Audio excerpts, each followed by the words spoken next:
Hello friends, मेरा नाम है गौरव मिश्रा और मैंने अभी अपना नीट 2023 एग्ज़ाम क्लियर किया है।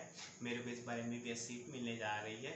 तो ये वीडियो मैं बताना अपने फ्रेंड्स को जो अभी मेरे साथ काउंसलिंग करवाएंगे, उनको थोड़ा FMC के बारे में बताना चाहूँगा। FMC क्या है और इसकी काउंसलिंग कैसे होती है और इसमें जॉब कैसे होती है, इसके बॉन्ड सिस्टम क्या है, इसके बारे में एक थोड़ी सी नॉलेज देना चाहूँगा। क्योंकि मैंने पता किया है, मेरे भैया वो FMC में डॉक्टर है, मतलब उन्होंने वहीं से किया है, तभी वो उनकी पोस्टिंग है बबीना में।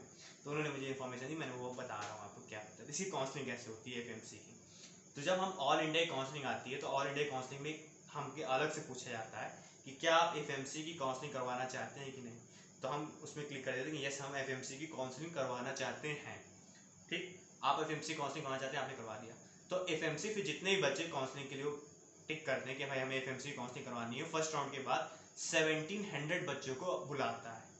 फॉर एग्जाम्पल अगर 720 वाला भी FMC चाहता है तो वहाँ से ऊपर से देखा जाएगा अच्छे मार्क्स से नीचे तक कि 1700 बच्चे कितने आ रहे हैं, किस मार्क्स तक आ रहे हैं।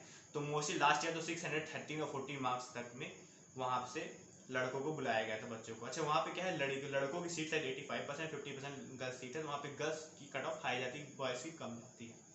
इतने बच्चों को वहाँ पे FMC पुणे बुलाया जाता है। FMC सिर्फ एक है, वो भी पुणे में है।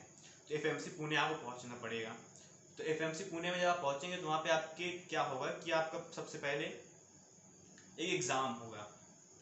ठीक, उस एग्ज़ाम के 50 मार्क्स होंगे। तो वो एग्ज़ाम प्लस आपका ये आपका जो ये वो सही सही थोड़ा सा कंफ्यूज हो रहा हूँ। तो आपका जो नीट का एग्ज़ाम है, ये इस एग्ज़ाम के स्कोर प्लस जो एग्ज़ाम होगा वहाँ पे उसमें इंग्लिश वगैरह आती है, वो मिला टोटल 800 मार्क्स का होगा। उसको करेंगे कन्वर्ट 200 मार्क्स में। ठीक, फिर उसके बाद 50 मार्क्स का वहाँ पे एक इंटरव्यू होता है। तो टोटल हो गए 250 मार्क्स। 720 का नीट होता है प्लस 80 मार्क्स का एक टेस्ट होता है जिसमें इंग्लिश पूछी जाती है प्लस कुछ आप रीजनिंग टाइप के क्वेश्चन पूछे जाते हैं, इजी क्वेश्चन जो आपको यूट्यूब में मिल जाएंगे सर्च करके। तो एक बार एक टेस्ट होता है, उस टेस्ट का नाम भी मैं बोल रहा हूँ, पी से कुछ नाम है उसका। तो एक टेस्ट होता है, सबसे पहले आपको एक टेस्ट देंगे कि आप एक टेस्ट दो। तो उस टेस्ट का 2-3 दिन का ये होता है प्रोसेस। वो टेस्ट आपने पास कर दिया, तुरंत आपका रिजल्ट भी आता है 1700 बच्चों का। और उसमें वाला कि 800 बना, फिर 804 से डिवाइड करते हैं, 720 प्लस 80, तो 200 मार्क्स का वो हो जाता है। फिर 50 मार्क्स का एक इंटरव्यू होता है। जब ये इंटरव्यू हो रहा होता है उसके पहले हमारा मेडिकल भी होता है। तो मेडिकल ही मेन चीज़ है कि वहाँ पे मेडिकल के लिए क्या क्या वहाँ पे क्राइटेरिया लगते हैं। उसके लिए उसमें बहुत उतना हाई फाई मेडिकल नहीं होता जितना आर्मी वालों का होता है। उसमें मेडिकल में आपका हाइट देखते हैं। हाइट नॉर्मली 5 बॉयज़ की अगर 5'6" है, 5'6" 7" है, तो उसके ऊपर वाले आराम से उसमें सेलेक्ट हो जाते हैं। मतलब कि दो क्राइटेरिया आपको एक पूरी लिस्ट होगी, उसमें देख लेना। उसमें चश्मे के लिए लेकिन पावर जो होती है 3.75 माइनस डायोप्टर जो है पावर होती है। इससे ज़्यादा है तो आप वहाँ पे सेलेक्ट नहीं हो पाएंगे। वेट अप्रॉक्स जो है हाइट के हिसाब से लेते हैं। जैसे मेरी हाइट 5 फीट 9 इंच है, तो उसके हिसाब से मेरा 70 kg वेट होना चाहिए FMC के लिए। तो एक क्राइटेरिया है कि आपको पहले से पेपर एक मिलेगा, गूगल करिएगा, उसमें वहाँ पे मिल जाएगा कि किस हाइट वाले का कितना वेट होना चाहिए और कितनी हाइट तक वालों को गर्ल्स और बॉयज़ में वहाँ पे सेलेक्ट करते हैं। तो एक हाइट का टेस्ट होता है। तो उसके बहुत सारे टेस्ट होते हैं, बहुत सारे टेस्ट होते हैं वहाँ पे। यूरिन सैंपल होगा, मतलब कि स्टूल के सभी टेस्ट होंगे, ब्लड टेस्ट होगा, इवन पेरेंट्स के टेस्ट होते हैं, करंट डाइट का टेस्ट होता है। और मेन जो हाइट और चश्मा और वेट, ये दो चीज़ें सब। चश्मे वाले जो है हम लोग चीज़ पढ़ने वाले लोग, हमारे आँखें ख़राब होती हैं। जैसे मेरे खुद पावर ज़्यादा हो गया, नहीं मेरे फ्रेंड से चला जाता है, मेरा पावर 4 हो गया करीबन। ये ऐसी बातें वैसे बताते नहीं, नज़र लग जाती, पर मैं बता दिया कि पावर जो है चश्मे का मायने रखता है। और वहाँ पे कुछ ऐसे फिजिकल नहीं कि आपको पुशअप्स करवाएंगे या फिर रनिंग करवाएंगे, ऐसा कुछ नहीं करवाते। नॉर्मल मेडिकल लेते हैं। जो हर कॉलेज में मेडिकल लगता है, पर वहाँ का मेडिकल थोड़ा विशेष होता है। हाँ, तो अच्छे से आपका वहाँ मेडिकल चेकअप आप करवा सकते हैं। प्लस 50 मार्क्स का इंटरव्यू होता है। इंटरव्यू जैसे होता है उसमें कुछ ऐसा कुछ हमसे GK से क्वेश्चन नहीं पूछते हैं, नॉर्मल हमारा देखते हैं कि हमारा बिहेवियर कैसा है, एटीट्यूड कैसा है। तो ये सब करके 250 मार्क्स हमें मिलते हैं, जिसमें से 200 नीट प्लस वो टेस्ट मिला के एप्टीट्यूड टेस्ट कुछ ऐसा कहते हैं।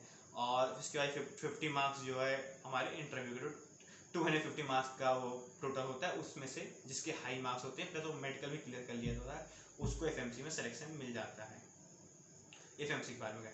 अच्छा, अब FMC में एक बॉन्ड सिस्टम है, उसके बारे में थोड़ा समझाते हैं। तो हमें 63 लाख का एक बॉन्ड लगता है।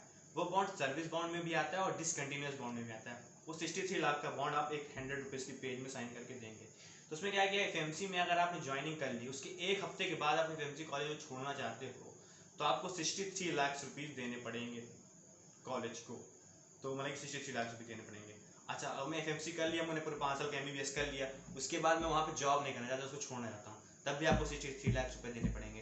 तो आर्मी में 2 तरह की जॉब होती है, एक होती है शॉर्ट टर्म सर्विस, एक होती है लॉन्ग। शॉर्ट वाली 8 साल की होती है, तो मिनिमम तो आपको 8 साल वहाँ पे जॉब करनी पड़ेगी अगर आपको 63 लाख रुपये नहीं दे पा रहे हैं। अगर आपका पीजी करना है तो नीट पीजी में भी वहाँ पे कोटा भी होता है एफएमसी के लिए। लखनऊ में पीजी कई जगह से होता है एफएमसी वालों का, तो उसमें तो बड़ा अच्छा है, आप नीट पीजी देंगे पर लेकिन कोटा मिल जाएगा तो बड़ा आराम से हम लोग, आप लोग क्या, हम लोग पीजी भी कर लेंगे वहाँ से, वो फ़ायदेमंद रहेगा। बस पीजी के लिए 3 साल की वो छूट देंगे, शायद उसमें कुछ सैलरी भी देते हैं। उसके बाद वापस आपको 8 साल की नौकरी करनी पड़ेगी अपनी। अब 2 साल आपने कर ली, फिर उसके बाद पीजी निकला, फिर 3 साल की गैप कर देंगे, फिर बाकी बची हुई 6 साल की नौकरी आपको और करनी पड़ेगी। और आप अगर फुल सर्विस करना चाहते हैं तो फुल सर्विस करिए, आप जीवन बढ़िया बहुत अच्छे ऑफिसर, चूँकि हम लोग जब शायद लेफ्टिनेंट मेजर बड़ी अच्छी अच्छी पोस्ट मिलती हैं उसमें डॉक्टर्स को। पर लेकिन डर है हम लोग का, ऐसा क्या रहता है कि पोस्टिंग क्या होती है, हम आर्मी वालों को पता है 3-3 साल में अलग अलग जगह होती है।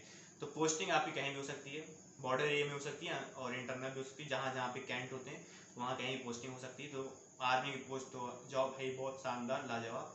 तो पर लेकिन वहाँ पे जॉब करनी पड़ेगी। आप ये नहीं सोच के, अगर ये सोच के जा रहे हो कि मैं एफएमसी से कॉलेज मिल जाएगा, अच्छा कॉलेज है और कुछ आर्मी को छोड़ना चाहता हूँ, तो मैं कहूँगा कहीं ना कहीं बुरी है, क्योंकि आप जो शॉर्ट 8 साल की नौकरी करोगे फिर नौकरी भी आपको बहुत अच्छी ना लग पाएगी अपनी। अगर आप पूरा सर्विस करना चाहते हो कि मैं लास्ट तक रिटायरमेंट तक बढ़िया वहीं आर्मी में जॉब करना चाहता हूँ, बहुत ही शानदार जॉब है, आराम से चूज़ करो। और चश्मा उश्मा अगर नहीं लगा है, मेरे चश्मा ना होता तो मैं तो पक्का, मेरा तो बचपन सपना था और आम जाने का।